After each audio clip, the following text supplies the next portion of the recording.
സർവത്ര ഗോവിന്ദനാമസങ്കീർത്തനം ഗോവിന്ദ ഗോവിന്ദ.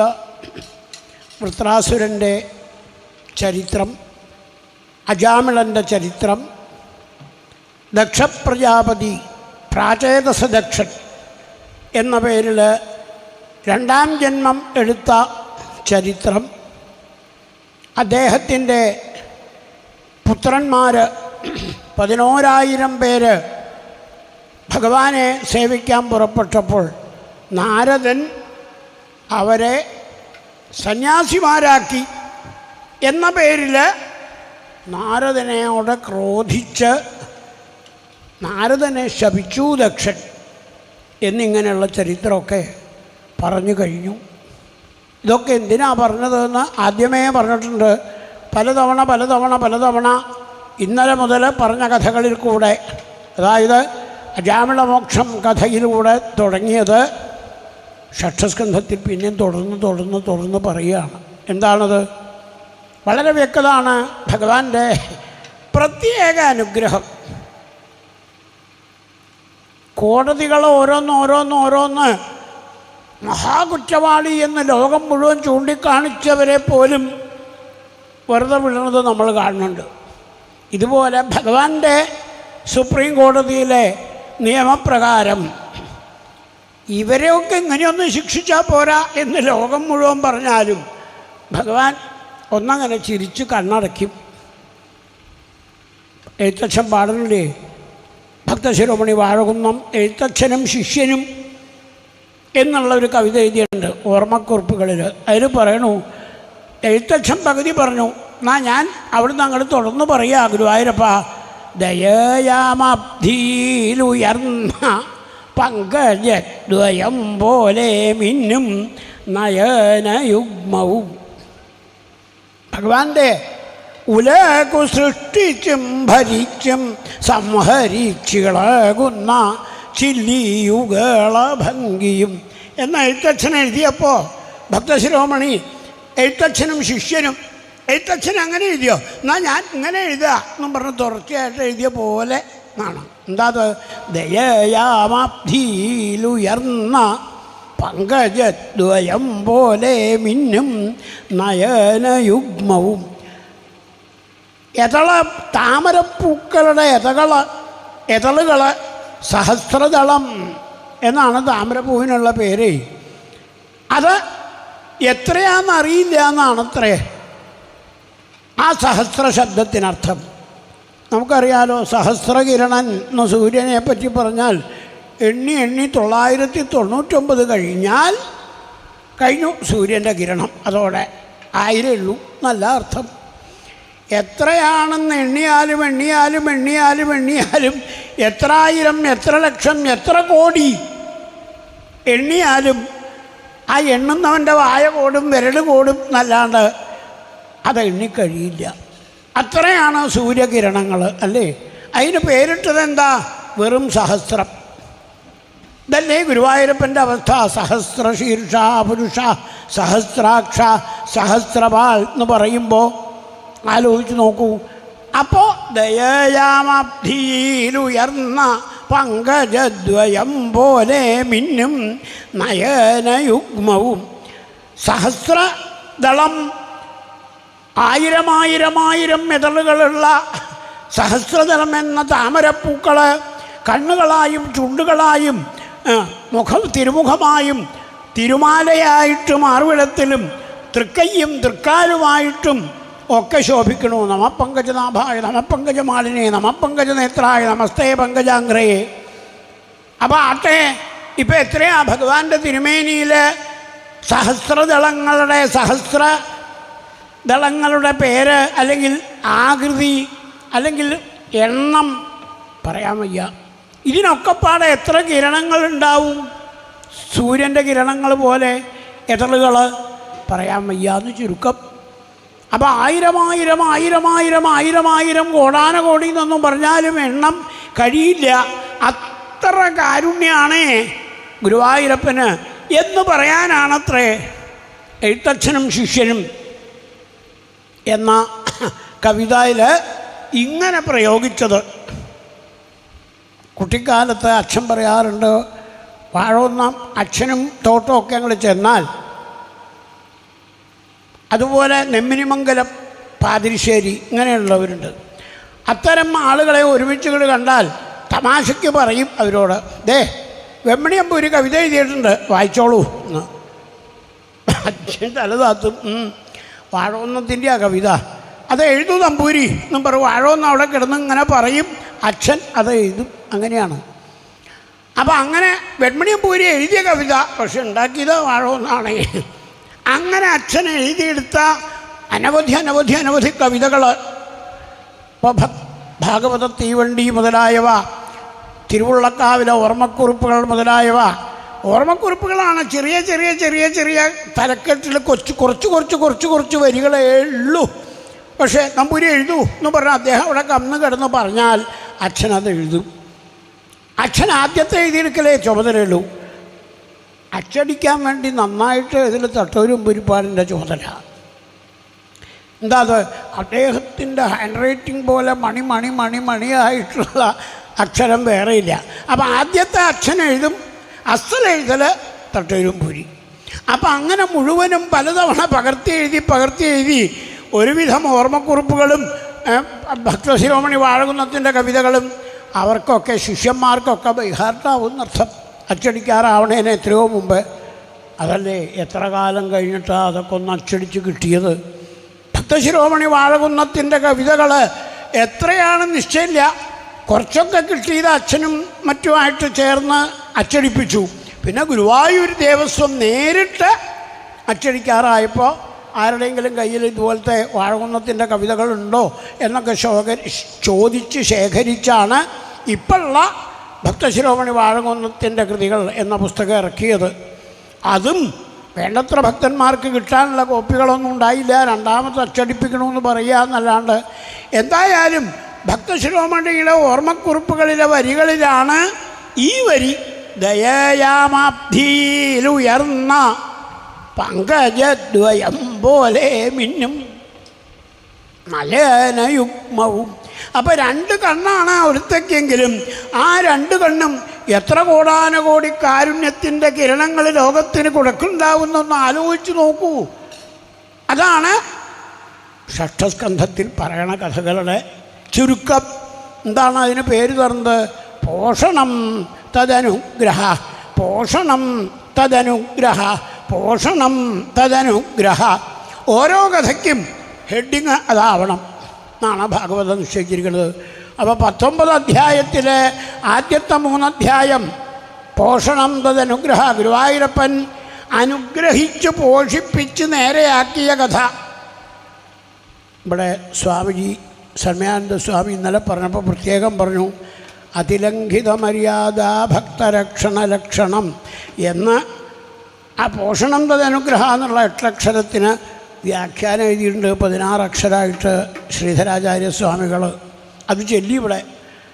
അതിലംഘിത മര്യാദ ഭക്തരക്ഷണ ലക്ഷണം പോഷണം തദനുഗ്രഹ എന്ന് കൂട്ടി വായിക്കണം എന്നർത്ഥം. അപ്പോൾ ശ്രീധരാചാര്യസ്വാമികൾ പറഞ്ഞു, എന്താ ഈ ഭക്തന്മാരെ അനുഗ്രഹിക്കണ ഭഗവാന്റെ സ്വഭാവം എന്നറിയോ? നോക്കൂ ഷഷ്ഠസ്കന്ധത്തിൽ ആരൊക്കെയാ നോക്കൂ, അപ്പം മനസ്സിലാവും. ഒന്ന് അജാമിളൻ. ഈശ്വര, ഇയാളെയാ ഭഗവാൻ രക്ഷിച്ചത്. ലോകം മുഴുവൻ ചോദിക്കില്ലേ, അതിലംഘിത മര്യാദ, സകല മര്യാദകളും തെറ്റിച്ച് അമ്മയെ ഉപേക്ഷിച്ചു, അച്ഛനെ ഉപേക്ഷിച്ചു, ഭാര്യയെ ഉപേക്ഷിച്ചു, എന്നിട്ട് ഏതോ ഒരു വേശ്യപ്പെണ്ണിൻ്റെ പിന്നാലെ പോയി ജീവിച്ച് അയ്യേ. ആരാ ഈ അയ്യേ എന്ന് പറയണത്? നാണമില്ലാത്ത, ഭഗവാന്റെ കാരുണ്യം മനസ്സിലാക്കാത്ത ഞങ്ങൾ. ഭഗവാനോ തൻ്റെ കാരുണ്യത്തിൻ്റെ ശക്തി ലോകത്തിന് ബോധ്യമാവണമെങ്കിൽ ഇത്തരത്തിലുള്ള ആളുകളെ തെരഞ്ഞു പിടിച്ച് രക്ഷിക്കണം. അതിലംഘിത മര്യാദന്മാർ സകല മര്യാദകളും ലംഘിച്ച്, അതിർത്തി എന്നർത്ഥം മര്യാദ, എല്ലാ വൃത്തികേടുകളും ചെയ്ത് സകല ആർക്കും ഇനി രക്ഷിക്കാൻ പറ്റില്ല എന്നുറപ്പായ ചില ആളുകളെ ഭഗവാൻ നോക്കിക്കണ്ട് തെരഞ്ഞ് എടുത്ത് രക്ഷിക്കുന്നതാണ്. എന്നാൽ കുറച്ച് മുമ്പേ ആയിക്കൂടെ? ഇത്രയും മര്യാദകേട് കാട്ടുന്നതിന് മുമ്പേ ആവട്ടെ നോക്കി നിൽക്കത്രേ ഗുരുവായൂരപ്പൻ. ഭക്തന്മാർ കൊണ്ട് പറഞ്ഞു കേട്ടിട്ടുണ്ട്, കൊച്ചു കുട്ടികൾ ഉപ്പേരി വറക്കാനിട്ടാൽ അത് അവരുടെ വെള്ളത്തിൽ കിടന്ന് അങ്ങനെ കായയായാലും ചക്കയായാലും തിളയ്ക്കുമ്പോൾ കുട്ടികളൊക്കെ അത് അമ്മ എടുക്കൂ, വേഗം എടുക്കൂ, വേഗം എടുക്കൂ, തുളയുള്ള അരിപ്പ കൊണ്ട് വേഗം അതിട്ടെടുക്കൂ എന്ന് പറഞ്ഞാലും അമ്മമാർ പറയും ആയിട്ടില്ല, ആയിട്ടില്ല, തള കണ്ടാൽ അറിയാം, അരിപ്പ ഒന്നും കൂടി ആക്കി ഇളക്കി, ആയില്ല, എടുക്കൂന്ന് കുട്ടികൾ പറഞ്ഞുകൊണ്ട് കാര്യമുണ്ടോ?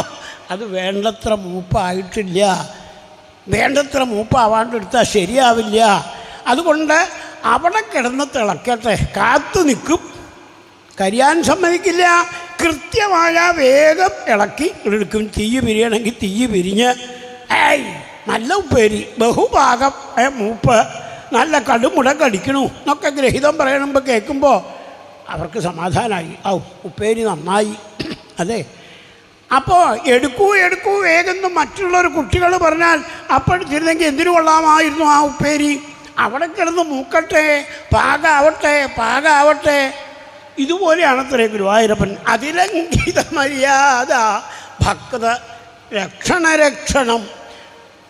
ഭക്തന്മാരെ രക്ഷിക്കുന്ന കാര്യത്തിൽ ഈ ലക്ഷണം പ്രത്യേകിച്ചുണ്ട്. കുറച്ചും കൂടി മര്യാദകേട് കാട്ടട്ടെ, കുറേം കൂടി മര്യാദകേട് കാട്ടട്ടെ, അയാൾ എത്ര കണ്ട് കാട്ടുമെന്ന് അറിയാലോ. ആ മര്യാദകേടുകളുടെ പീക്ക് അങ്ങേറ്റം ആയാൽ ഇനി ഞാൻ നിന്നെ വിടില്ല മര്യാദകേട് കാണിക്കാൻ എന്ന് പറഞ്ഞ് കൃത്യസമയത്ത് ചെന്ന് ഭക്തരക്ഷണ ലക്ഷണം മതിയോയം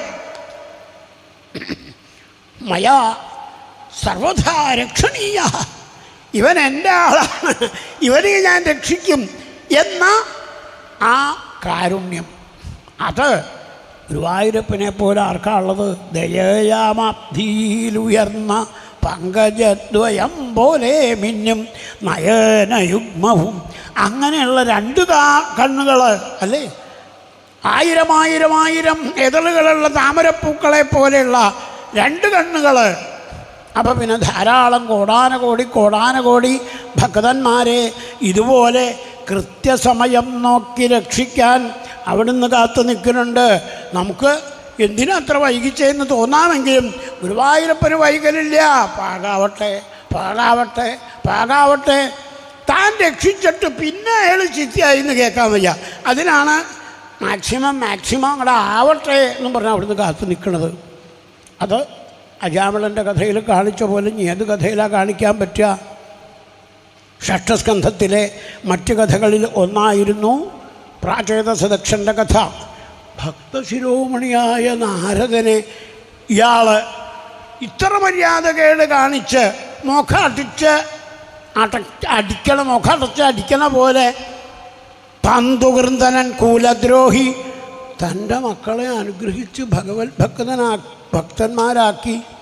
അവർ കുടുംബത്തിലേക്ക് തിരിച്ചു വരില്ല, ഞങ്ങൾ കല്യാണം കഴിക്കണമെന്നില്ല അച്ഛാ, ഞങ്ങൾ നാരദൻ്റെ ശിഷ്യന്മാരായിട്ട് ഇപ്പം തന്നെ സന്യാസം സ്വീകരിച്ച് പോവുകയാണെന്ന് പറഞ്ഞതിനുള്ള ദേഷ്യം നാരദനോട്.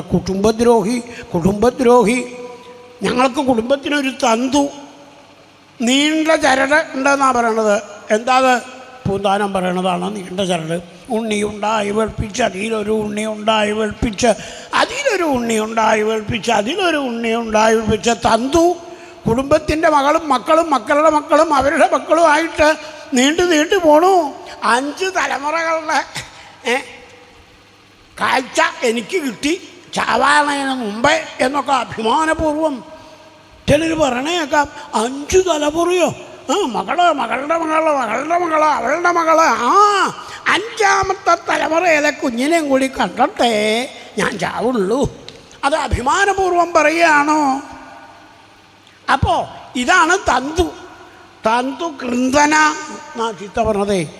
മക്കളുടെ മക്കളും അവരുടെ മക്കളുമായിട്ട് ഒരു കാരണവരെ സുഖമായിട്ടിരിക്കണമെന്ന് തനിക്ക് കാണാൻ വയ്യ. അല്ലല്ലോ നാരദ, താനോ കല്യാണം കഴിക്കില്ല, ബാക്കിയുള്ളവർ കല്യാണം കഴിച്ച് മക്കളുമായിട്ടിരിക്കണമെങ്കിൽ ഇരുന്നോട്ടറോ നാശം പിടിക്കാനായിട്ട് വന്ന് അതിൻ്റെ മുറിച്ച് കളഞ്ഞിരിക്കണം ആ ബന്ധത്തെ.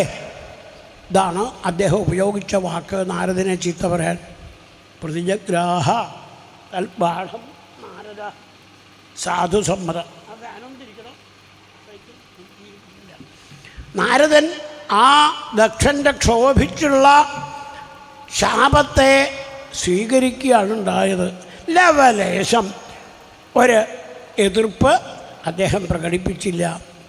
ശ്രീശുഖൻ പറയുന്നുണ്ട്, പരീക്ഷിത്തെ മനസ്സിലായില്ലേ നാരദൻ്റെ സ്വഭാവവും ദക്ഷൻ്റെ സ്വഭാവം തമ്മിലുള്ള വ്യത്യാസം? അപ്പം പരീക്ഷിത്ത് പറഞ്ഞു, ദക്ഷൻ്റെ സ്വഭാവം അതിന് മുമ്പത്തെ ജന്മത്തിൽ തന്നെ കണ്ടതാണല്ലോ. നിർവൈരം, ശാന്തവിഗ്രഹം, ആത്മാരാമം, ദ്വേഷ്ടി. ഒരാവശ്യമില്ലാണ്ട് ആ മഹാദേവനെ ഒന്നുമല്ലാണ്ട് ഭഗവാനെ ധ്യാനിച്ചിരിക്കണ മഹാദേവനെ ചീത്ത പറഞ്ഞ് കുടുംബദ്രോഹി എന്നും പറഞ്ഞ് മകളെ കല്യാണം കഴിച്ച ആളെ ശപിച്ചില്ലേ ദക്ഷൻ, യാഗഭാഗമില്ലാണ്ട് പോട്ടെ എന്നും പറഞ്ഞുകൊണ്ട് പെരുമാറാൻ അറിയാത്തവെന്നും പറഞ്ഞ് അയാളിൽ നിന്ന് ഇതൊക്കെ പ്രതീക്ഷിക്കാനുള്ളൂ എന്ന ഭാവത്തിൽ പരീക്ഷിത്ത് കഥ കേട്ടു. അപ്പോൾ ആ ദക്ഷൻ്റെ നാരദനോടുള്ള ശുണ്ഠി. പക്ഷേ ആ കുട്ടികളും മിടുക്കന്മാർ പ്രചേതസ്സുക്കൾ ബ്രഹ്മാവ് പറഞ്ഞ പോലെ കല്യാണം കഴിച്ച് സുഖമായിട്ട് തന്നെ ഭഗവാന്റെ ഭക്തന്മാരായി വളർന്നു. ആ വക കഥകളൊക്കെ ഷഷ്ഠസ്കന്ധത്തിൽ പറഞ്ഞപ്പോഴാണ് അതിലേറെയും കേമന്മാരുണ്ട് ഇവിടെ ചിലർ എന്നും പറഞ്ഞ് ദേവേന്ദ്രൻ്റെ കഥ പറഞ്ഞത്. അതിലംഘിത മര്യാദ. ദേവേന്ദ്രൻ അതിലേറെ മര്യാദ കേട്ടുകളും അനവധി അനവധി അനവധി അനവധി കാണിച്ച ആളാണ്. ആ കഥ നമ്മൾ കേട്ടുല്ലോ, വൃത്രാസുര ചരിത്രം.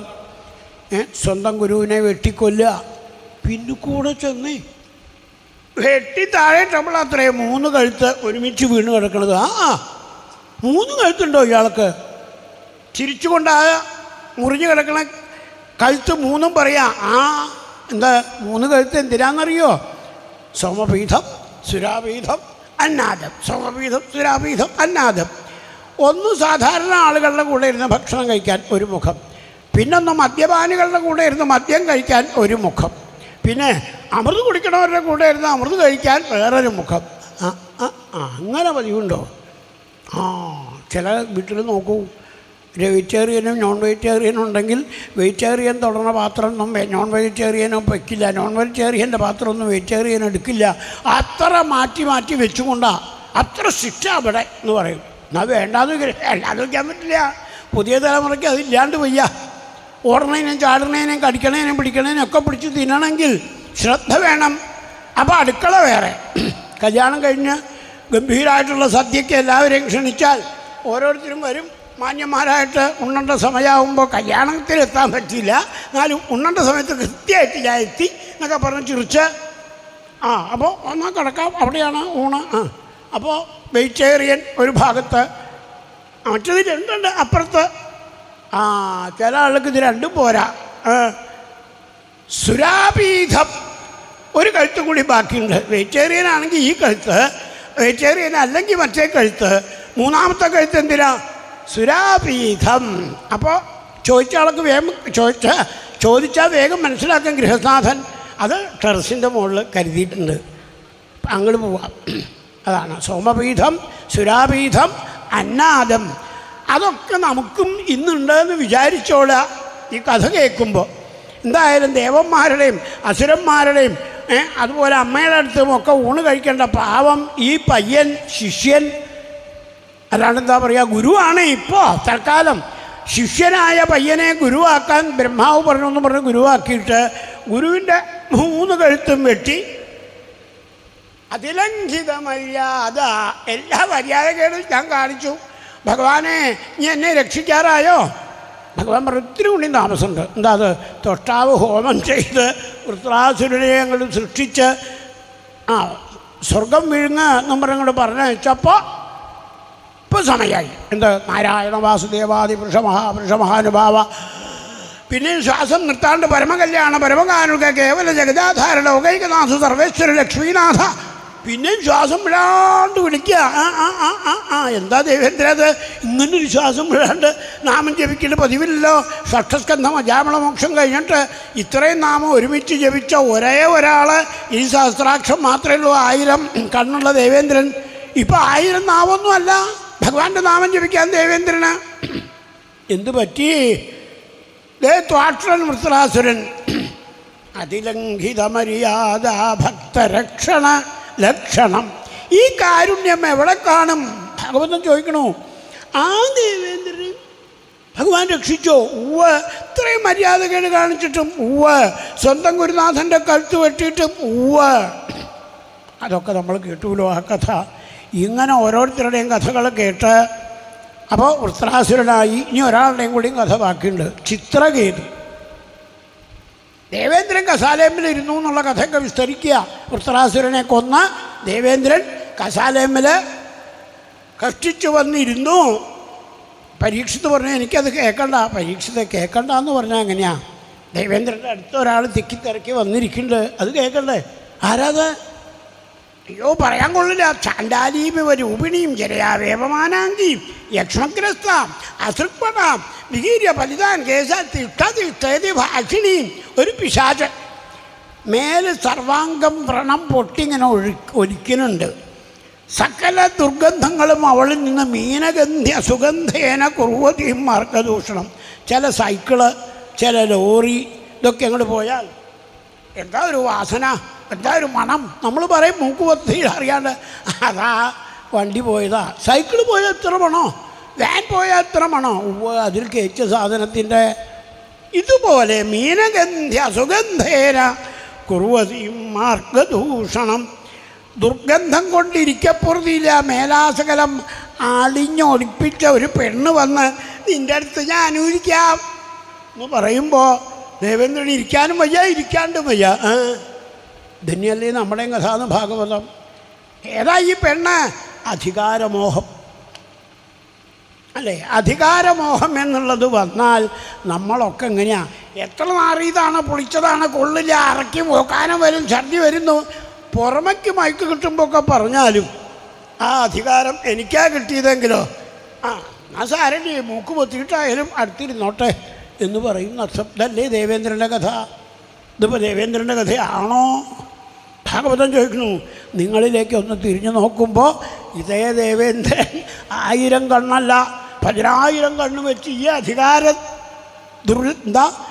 അധികാരമോഹത്തെ അടുത്തേക്ക് വിളിച്ച് ചേർക്കില്ലേ, ആലിംഗനം ചെയ്യില്ലേ? നമ്മളൊക്കെ ഇത്തരത്തിൽ നാറിപ്പൊളിച്ച ദുർഗന്ധം വമിക്കുന്ന അധികാരത്തെ ആലിംഗനം ചെയ്യാൻ കൊതിച്ചുകൊണ്ടല്ലേ ഇരിക്കണത്? ഏത് വായനയുടെ ഇടയിലായാലും എവിടുന്നായാലും ഡൽഹിക്ക് തന്നെ അവാർഡിന് വിളിച്ചിരിക്കണു ചെല്ലണമെന്ന് പറഞ്ഞാൽ ക്ഷമിക്കണം ഞാൻ ഡൽഹിക്ക് പോവുകയാണ് എന്ന് പറഞ്ഞ് ചാടില്ലേ? നമ്മളായാലും ആലോചിച്ചാൽ മതി. അധികാരപരിധിയിലേക്ക് നമ്മളെ നോമിനേറ്റ് ചെയ്തിരിക്കണമെന്ന് കേൾക്കേണ്ട താമസം. പിന്നെ നാമമില്ല, ഗുരുവായൂരപ്പനുമില്ല, ഭക്തജനങ്ങളുമില്ല. ഇത് തന്നെ വലുത്, ഈ നാറിപ്പൊളിച്ചത് എന്ന് വളരെ വ്യക്തമായിട്ട് പറഞ്ഞാൽ അത് തന്നെ മതി നമുക്കും. ആ ദേവേന്ദ്രനാണ് നമ്മുടെ ഉള്ളിലും. അത് ഓർമ്മിപ്പിച്ചു. അപ്പോഴാണ് പരീക്ഷിത്ത് പറഞ്ഞത് എൻ്റെ ഗുരുനാഥ മതി. ദേവേന്ദ്രൻ്റെ അധികാരത്തിലിരുന്ന കഥയൊക്കെ അവിടെ നിർത്തിയിട്ട് വൃത്രാസുരൻ യുദ്ധക്കളത്തിൽ വെച്ച് അഹം ഹരേ ഹരേ ഹരേ നാഥ നാഥ നാഥ. ആരെയായി വിളിക്കണത് നാഥാന്ന്? ഈ അനാഥനായ വൃത്രാസുരൻ. അതോ പ്രാണനാഥ തവാ ജീവാമൃത രൂപാമൃതം ഒന്നു കാണായിലോ ഞങ്ങളിപ്പോൾ മരിക്കുമേ പ്രിയം. പ്രിയേവാ, പ്രിയയെ പിരിഞ്ഞ പ്രിയൻ, രാധയെ പിരിഞ്ഞ കൃഷ്ണൻ, അല്ലെങ്കിൽ കൃഷ്ണനെ പിരിഞ്ഞ രാധ, പ്രിയനെ പിരിഞ്ഞ പ്രിയ. വിളിക്കണത് പോലെ പ്രിയം പ്രിയേവ്യൂഷിതം വിഷണ്ണാ മനോരവിന്ദാക്ഷ ദിദൃക്ഷതേ ത്വാം എന്ന് യുദ്ധക്കളത്തിൽ ഉറക്കം വിളിച്ചില്ലേ? ദേവേന്ദ്രനും ആനയും കൂടി ഇറങ്ങിപ്പോയാൽ കൂടി അറിയാത്ത അത്രയും വലിയ കഴുത്ത്. ഒരു കൊല്ലം എന്ന് പറഞ്ഞ് കൃന്തൻ ചമന്താൽ എന്നും പറഞ്ഞ് അറുത്ത് തള്ളിയിട്ട ആ വലിയ കഴുത്ത്. തൃശ്ശൂർ മതിലകത്തിൻ്റെ വലിപ്പുണ്ടാവും കഴുത്തിന്, തീർച്ചയല്ലേ? തൃശ്ശൂർ മതിലകത്തുനിന്ന് ആനപ്പുറത്ത് തെക്കോട്ട് ഇറങ്ങി വരുന്നത് കാണാൻ ക്യാമറക്കാർ നിൽക്കണ പോലെ ദേവേന്ദ്രൻ വയറ് തുറന്ന് വരുന്നതും കാണാൻ ആളിൽ നിന്നത് അല്ലേ? ആ തലയിൽ നിന്ന് കഴുത്തറുത്ത് ഇട്ടപ്പോൾ പോയ ചൈതന്യം ആത്മജ്യോതിരചിന്തമാ ഭഗവാനിൽ ലയിച്ചില്ലേ? അതുകൊണ്ട് ആ വൃത്രാസുരൻ്റെ കഥ പറയൂ. ആരാ ഇത്ര വലിയൊരു ഭക്തൻ? യുദ്ധക്കളത്തിൽ വെച്ച് അഹംപുരാ യഥാധായ സമനോ യഥാഹ സംഘർഷണമൂർത്തിയെ അനുഗ്രഹിച്ച കഥ ഞാൻ ഈ യുദ്ധക്കളത്തിലിരുന്ന് ഓർക്കണു. ഇന്ന് ഞാൻ അനാഥനായല്ലോ. അവിടുത്തെ കഥകളും പാടി നടന്ന കാലം അടിയന് വിദൂരമായല്ലോ എന്നൊക്കെ ഗുരുനാഥ ശ്രീശുക ബ്രഹ്മർഷിയെ വൃത്രാസുരൻ പറയണ കേട്ടു. എന്താ ആ കഥ ഒന്ന് വിസ്തരിക്കൂ. വൃത്രസുഖ കഥ പാപ സർവ്വലോകോപതാപന ഇത്തം ദൃഢമതി കൃഷ്ണാസീൽ. അതും സംഗ്രാമ ഉൾപ്പെടെ ഘോരമായ യുദ്ധക്കളത്തിൽ സകലായുധങ്ങളും പ്രയോഗിച്ച് കൊല്ലവനെ കൊല്ലവനെ കൊല്ലവനെ തട്ടവനെ ഇടിക്കവനെ കുത്തവനെ ചിന്തി ഭിന്തി എന്നും പറഞ്ഞ് സംസ്കൃതത്തിലൊക്കെ പറയുമ്പോൾ അതിനെ ശക്തി ഉണ്ടാവും. സകല ആളുകളും കൂടി വരുമ്പോൾ ഇതൊന്നും അറിയാതെ ഹരേ ഹരേ ഹരേ ഹരേ ഹരേ എന്ന് ജപിച്ചിരിക്കേ. അനുകൂല സാഹചര്യത്തിൽ ഭഗവാനെ വിളിക്കാൻ പറ്റാത്ത ആൾ ഇയാൾ ഇത്രയും പ്രതികൂല സാഹചര്യം തൻ്റെ നേർക്ക് ആർത്തണഞ്ഞിട്ടും അവിടെ ഇരുന്ന് ഭഗവാനെ വിളിച്ചുല്ലോ. ആരാ ഇദ്ദേഹം? ആ കഥ പറഞ്ഞു ശ്രീശുകൻ. അദ്ദേഹം ചിത്രകേതു എന്ന പേരുള്ള ഒരു രാജാവായിരുന്നു. ഈ പറഞ്ഞ പോലെ സംഘർഷമൂർത്തിയുടെ അനുഗ്രഹം കൊണ്ട് വൃത്രാസുരനാവാനുള്ള പകുതി ഭാഗം ആയി. പിന്നെ സാക്ഷാൽ ജഗദംബിക ഭദ്രകാളി അല്ലെങ്കിൽ ദുർഗാദേവി പാർവതീദേവി അനുഗ്രഹിച്ചതുകൊണ്ട് പിന്നെ ബാക്കി ഭാഗവുമായി. അങ്ങനെയാണ് വൃത്രാസുരനായത്. അയ്യോ, ആ കഥ കേൾക്കണം. ചിത്രകേതു മഹാരാജാവായിരുന്ന അദ്ദേഹം ശൂരസേന രാജ്യത്തിലെ രാജാവ് കോടിക്കണക്കിന് കല്യാണം കഴിച്ചിട്ടും അവരാരും പ്രസവിക്കാതെ വിഷമിച്ചിരിക്കുമ്പോൾ അങ്കിരസ് വന്ന് ഒരു ഉണ്ണി ഉണ്ടാവാനുള്ള കാര്യം ചെയ്തു കൊടുത്തു. അതായത് യാഗം, അതിൽ നിന്ന് കിട്ടിയ പായസം ഭാര്യയ്ക്ക് കൊടുത്തു. കോടിക്കണക്കിന് ഭാര്യമാർക്ക് ഓരോ വറ്റ് വീതിച്ചു കൊടുക്കാനില്ലാത്തതുകൊണ്ട് ദശരഥൻ പാകത്തിന് 3 പേർക്കും 3 ഉള്ളൂ, അതുകൊണ്ട് വീതിച്ചു കൊടുത്തു. ദശരഥൻ്റെ ഭാഗ്യം. ഇവിടെ അതുണ്ടായില്ല. ആദ്യ ഭാര്യയ്ക്ക് മാത്രം കൊടുത്തു. അവരത് കഴിക്കുകയും ചെയ്തു. അപ്പം എന്തായി? ആദ്യ ഭാര്യ പ്രസവിച്ച ഒരു ഉണ്ണി ഉണ്ടായപ്പോൾ എല്ലാവർക്കും നാട്ടുകാർക്കും ഒക്കെ സന്തോഷമായി. മഹാരാജാവ് ഉണ്ണിത്തമ്പുരാണ്ടായി. കൊട്ടാരത്തിൽ മുറുമുറുപ്പ് തുടങ്ങി. നമ്മളൊക്കെ ആരാ ഇവിടെ ജീവിക്കണവർ? ഒരു ഭാര്യ പ്രസവിച്ചു, ഞങ്ങളോ ദാസീവ. അവളെ കേമായിട്ട് എനിക്കിപ്പോൾ എല്ലാവരും പ്രസവിച്ചതുകൊണ്ട് അമ്മയായില്ലേ. ഞങ്ങളോ ദാസീവ. അവളുടെ പിന്നാലെ കുട്ടിയുടെ മുത്തം തുറയ്ക്കാനും അപ്പി തുറയ്ക്കാനും തുണിയായിട്ട് നടക്കണ പെണ്ണുങ്ങളോ. അവർക്കങ്ങോട്ട് സഹിച്ചില്ല. ആലോചിക്കുമ്പോൾ കൊല്ലുക വേണ്ടത്. എടുത്തി എന്താ പറഞ്ഞേ? കേൾക്കണ്ട. ഞാൻ പറഞ്ഞത് ശരി തന്നെയാ. നിങ്ങൾക്കും തോന്നണല്ലേ? തോന്നിയാലും അത് ചെയ്യാൻ പറ്റുമോ? അത്രേ ഉള്ളൂ. ആകെ ചെയ്യാം.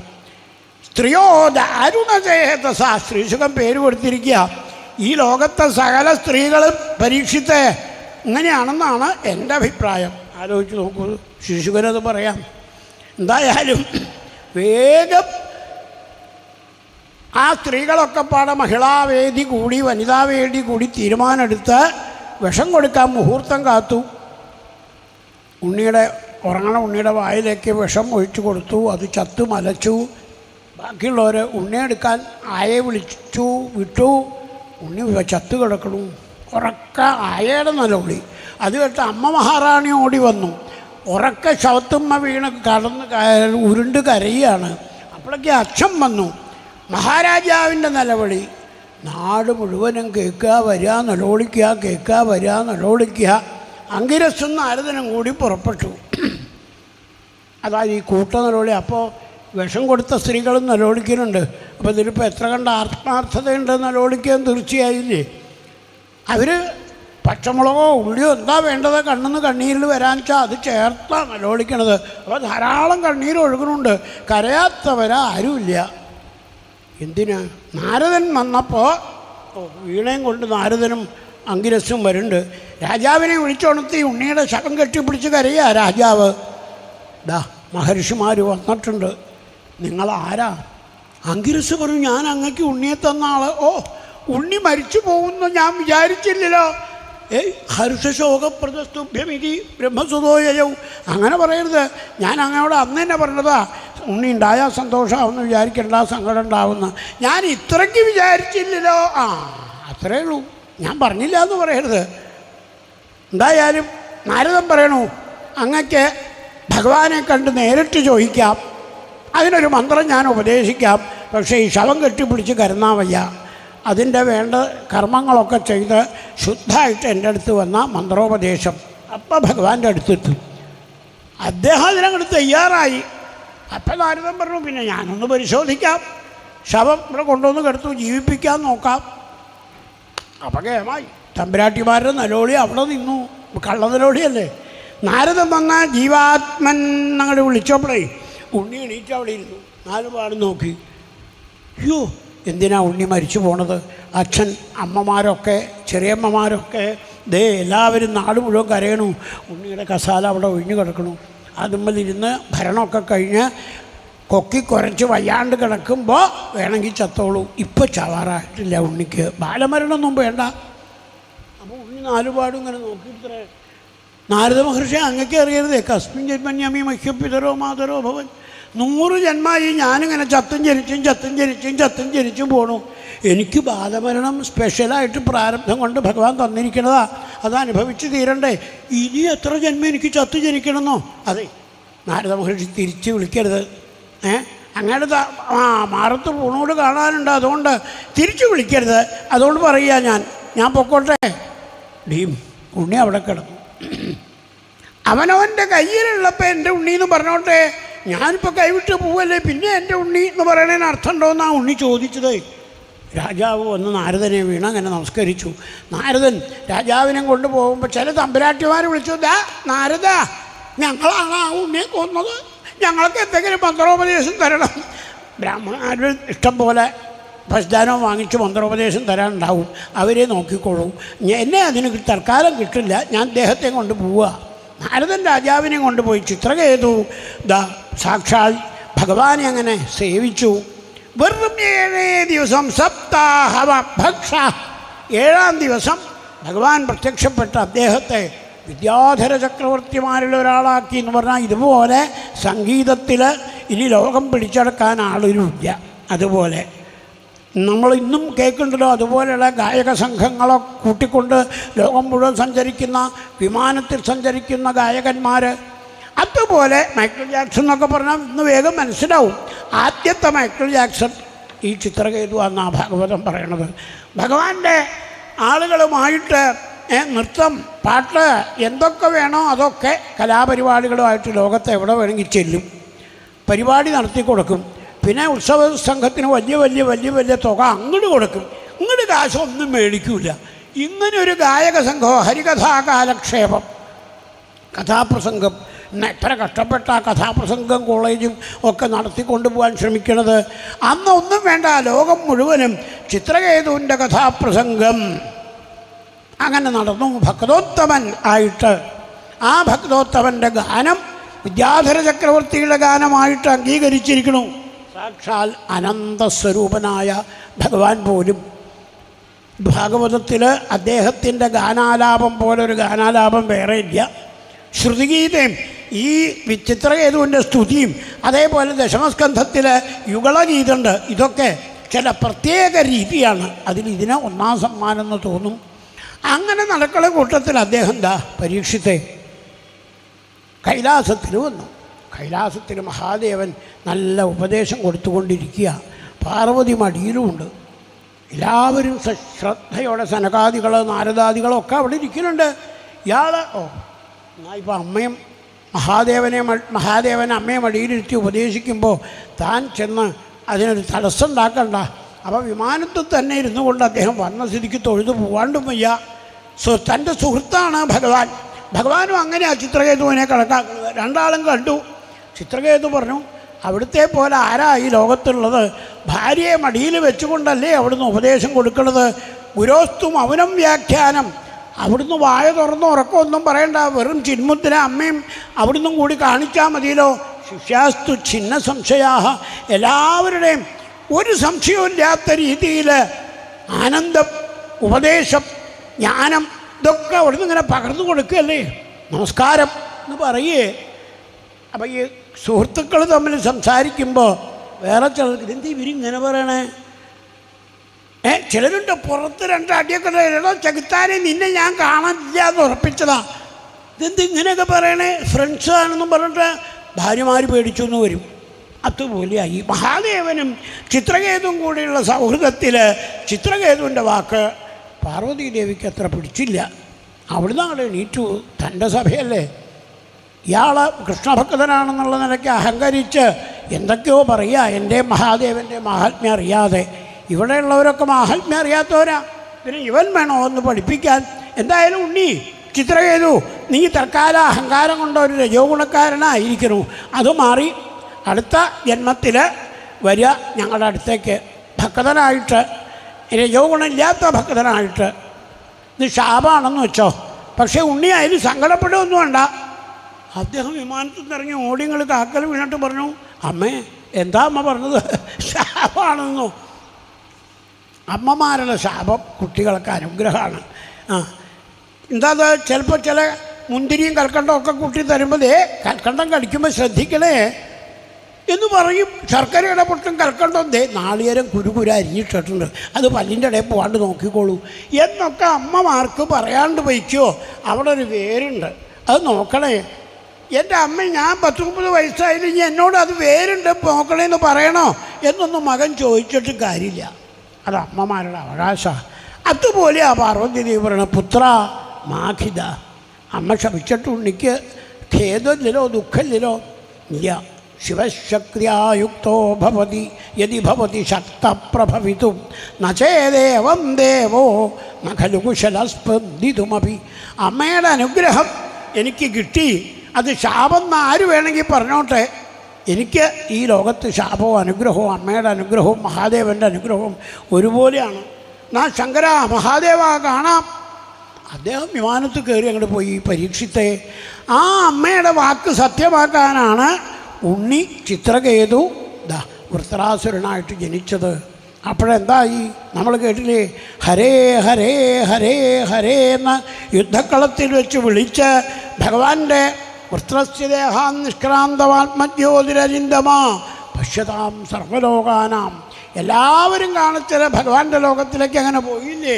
അത് പാർവതീ പരമേശ്വരന്മാരും കൈലാസത്തിൽ നിന്ന് കണ്ട ആനന്ദിച്ചു. പാർവതി ദുഷ്ടവത്യസ് ശുശ്രോണി ഹരേ അത്ഭുതകർമ്മണ മാഹാത്മ്യം ഭൃത്യഭൃത്യാനാം. പാർവതി ശപിച്ചിട്ടുള്ള ആ അസുരൻ ഇപ്പോൾ ഭഗവാന്റെ ലോകത്തിലേക്ക് പോകണമെന്ന് വേണമെങ്കിൽ കണ്ടോളൂ. ഇല്ലേ, ചില ദിവസം ആ ചന്ദ്രനെ കണ്ടില്ല, എന്നാൽ വന്നോളൂ, വന്നോളൂ, ഇപ്പം കാണാം, ആ പ്ലാവിൻ്റെ ഇടയിൽ കൂടെ നോക്കിക്കോളൂ എന്നൊക്കെ പറയണ പോലെ പാർവതീ ദേവിക്ക് മാഹാത്മ്യം വിഷ്ണുഭക്തദാനാം ചൂണ്ടി അങ്ങനെ കാണിച്ചു കൊടുത്തു. വൃത്രാസുരൻ വൈകുണ്ഠലോകത്തിലെത്തി. അഥവാ ചിത്രകേതു വൃത്രാസുരൻ എന്ന പേരിൽ ഉറക്കെ ദേവേന്ദ്രൻ്റെ മുമ്പിൽ വെച്ച് ഉറക്കെ ഭഗവാനെ വിളിച്ച് ലോകത്തിലെത്തി എന്ന് കാണിച്ചു കൊടുത്തു.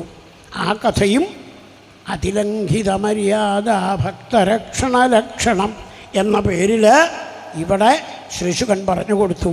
ദിതിദേവിക്ക് അനുഗ്രഹം കൊടുത്ത കഥ ഇവിടെ അനുസ്മരിച്ചുല്ലോ. അതുപോലെ ഓരോരുത്തരെയും തിരഞ്ഞെടുത്ത് അവരുടെ പോരായ്മകൾ തിരുത്തി ഭഗവാൻ അനുഗ്രഹിക്കുന്ന കഥകളാണ് പോഷണം തദനുഗ്രഹ ഷഷ്ഠസ്കന്ധത്തിൽ നിറച്ചത്. പിന്നെ നരസിംഹാവതാരം പോലെയുള്ള കഥകൾ പറഞ്ഞ് ധർമ്മപുത്രനെ സന്തോഷിപ്പിച്ച ആ നാരദൻ്റെ വാക്കുകൾ നമ്മൾ കേട്ടു.